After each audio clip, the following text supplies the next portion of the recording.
වනයේ හඬ YouTube channel එකට සාදරයෙන් පිළිගන්නවා. වනය අඬන්නේ නැහැ. නමුත් එය සද්දවත් නැතුව ජීවත් වන ජීවමාන ලෝකයක්. මහා ශරීරයකින්, නව අවබෝධයකින්, සරල හැසිරීමකින් ඔහු ජීවිතය ගැන කියන ආකාරය අපට උගන්වන්න පුළුවන් දේශනයක්.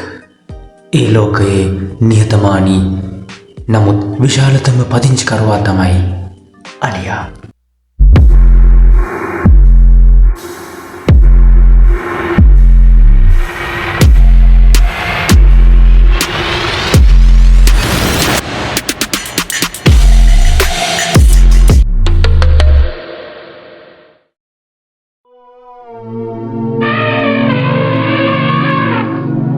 ලෝකයේ අලියන් කියන්නේ විශේෂ තුනක්.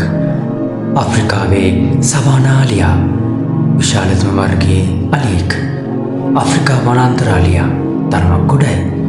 ආසියාතික අලියා එනම් ලංකාව, ඉන්දියාව, නේපාලය වැනි රටවල ජීවත් වෙනවා. ඔවුන් විසින් මීටර් 2.5-4 අතර බර කිලෝ 3000-7000 වෙනවා. දිනකට කිලෝ 200ක් පමණ ආහාරයට ගන්නා ඔවුන් ශාකභක්ෂකයෝ. වසර 60-70 අතර කාලයක් ජීවත් වෙනවා. ලංකාවේ ජීවත් වන අලියා නම් විද්‍යාත්මක නාමය එලිපන් මැක්සිමස්. ඒ කියන්නේ ලෝකයේ විශාලතම ආසියාතික අලියයි. ඔහු විසින් මීටර් 3ක් පමණයි. බරෙන් කිලෝ 5000ක්. ඔහු බොහෝ විට වනාන්තරවල වෙසෙනවා.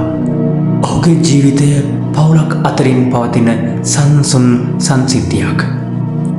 අලියන්ගේ ජීවිතයම පවුලක් වගේ. කාන්තා අලියන් නායකත්වය ගන්නවා. පිරිමි අලියන් තරුණ වීම පසු තනිව ජීවත් වෙනවා. පැටවුන් උපන් පසු අවුරුදු 2-4 මවගේ ආරක්ෂාව යටතේ ජීවත් වෙයි.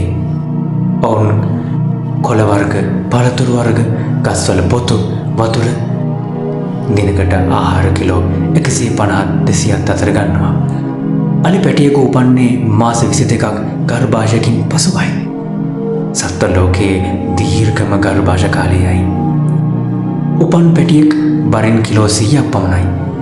ඒ පැටියා මවටත් පවුලේ අලින්ටත් උරුමයක්. අපේ සංස්කෘතියට අලියා තවත් අරුත්මත් සංකේතයක්. ශ්‍රී දළදා පෙරහැරේ දළදා කරඬුව රැගෙන යන්නේ අලියයි. නැදුන්ගමුවේ රාජා ජාතියම ගරු කළ අලියෙක්.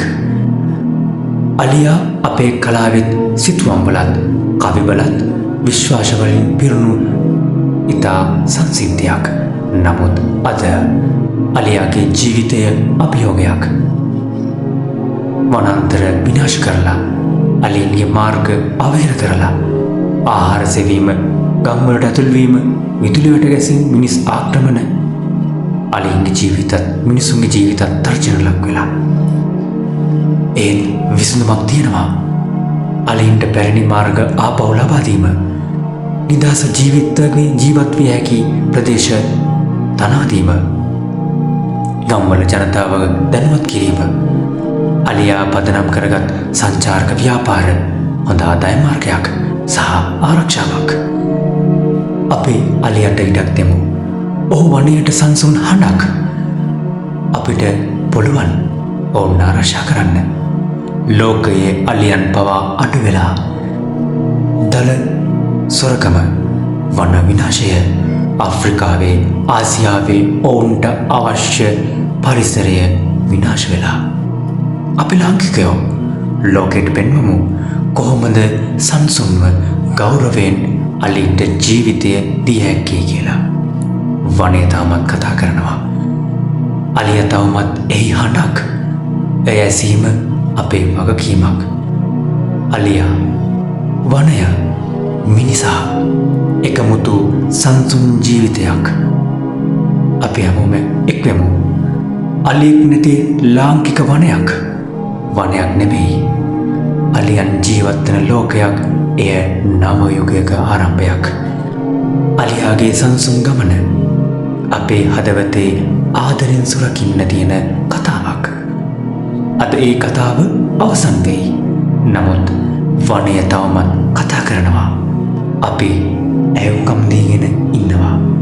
ඒ නිසා තවත් සත්වයෙකුගේ ජීවිත කතාවක් අරගෙන ඒ වනයේ හඬත් අරන් නැවත වීඩියෝ එකකින් හමුවෙමු. මාත් සමග රැඳී සිටියාට ස්තුතියි. සබ්ස්ක්‍රයිබ් කරලා අපිත් එක්ක එකතු වෙන්න. ඔබට සුබ දවසක්.